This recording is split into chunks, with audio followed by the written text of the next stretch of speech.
Hi hello welcome to my channel అండి. So AP అపాసెట్ calculation అండి. ఎంసెట్లో ఎంత ర్యాంక్ వస్తుంది ఏంటి, ఎలా క్యాలిక్యులేషన్ చేయాలని చెప్పేసి మళ్ళొకసారి చెప్తున్నానండి. సో అంతకుముందు వీడియోలో కూడా చాలాసార్లు చెప్పాను నేను.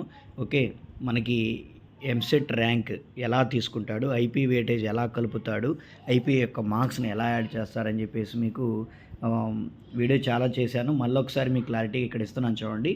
ఇక్కడ ఫర్ ఎగ్జాంపుల్ మనకి అపాసెట్ చూడండి, ఇక్కడ మీకు ఎంసెట్ ఎగ్జామ్కి వచ్చేసి మనకి వెయిటేజ్ 75% తీసుకుంటాడండి. దాని ఫార్ములా కూడా మీకు అక్కడ ఉంది చూడండి. యువర్ నార్మలైజేషన్ ఓకే ఈయన అపాసెట్ స్కోర్ బై 160 × 75 అంటే ఇప్పుడు మీరు చూసుకుంటుంటే రెస్పాన్స్ షీట్లో చూసుకున్నటువంటి మార్క్స్ కాదండి ఫైనల్, అది గుర్తుపెట్టుకోండి. నేను అంతకుముందు కూడా వీడియో చేశాను. ఓకే, ఎపాసెట్లో చూసుకుంటే రెస్పాన్స్ షీట్ ప్రిలిమినరీ క్రియలో చూసుకున్నటువంటి మార్క్స్ అనేవి మీకు ఫైనల్ కాదు.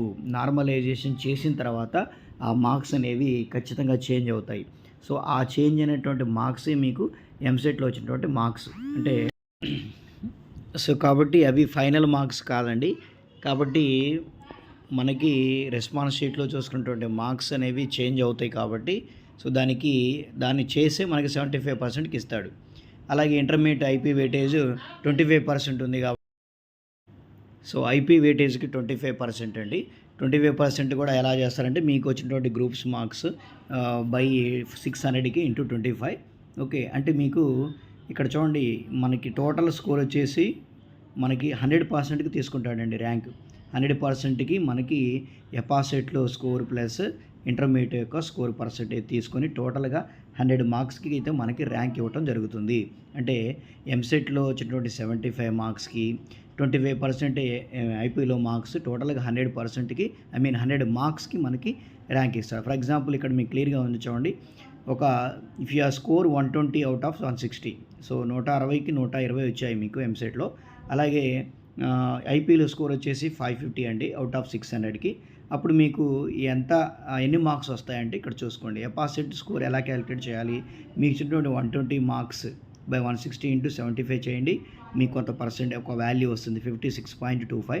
అలాగే మీకు వచ్చినటువంటి స్కోర్ ఇంటర్లో 600కి 550 వచ్చాయి, × 25 చేస్తే 22.91 వచ్చాయి. సో ఇప్పుడు మీకు 100 మార్క్స్కి కావాలి కాబట్టి సో ఎపాసెట్లో వచ్చినటువంటి మార్క్స్ ప్లస్ ఇంటర్లో వచ్చినటువంటి స్కోరు మొత్తం కలిపి 79.16 చేస్తారండి. 79.16 ఇది టోటల్గా మీకు 100కి 79.16 వచ్చాయి. కాబట్టి ఈ 100 మార్క్స్కి అంటే మీ 79.16కి మీకు ర్యాంక్ ఇవ్వటం జరుగుతుంది. కాబట్టి మనకి ర్యాంక్ 100 మార్క్స్కే ర్యాంక్ ఇవ్వటం జరుగుతుంది. ఓకే.